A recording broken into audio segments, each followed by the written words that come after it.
Islamic quiz ১ নম্বর প্রশ্ন কোন নবীর জাতি পাহাড় কেটে ঘরবাড়ি নির্মাণ করত ৫ সেকেন্ড ভাবুন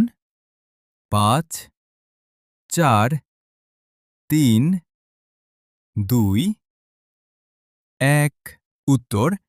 হজরত সলিহ আলাইহিসসালামের জাতি সামুদ ইসলামিক কুইজ ২ নম্বর প্রশ্ন হজরত সলিহ আলাইহিসসালাম কোন জাতির কাছে প্রেরিত হয়েছিলেন ৫ সেকেন্ড ভাবুন ৫ ৪ ৩ ২ ১ উত্তর সামুদ ছামুদ জাতির কাছে ইসলামিক কুইজ ৩ নম্বর প্রশ্ন সামুদ জাতি হজরত সলিহ আলাইহিসসালামের কাছে কি মুজিয়া দাবি করেছিল ৫ সেকেন্ড ভাবুন ৫ ৪ ৩ ২ ১ উত্তর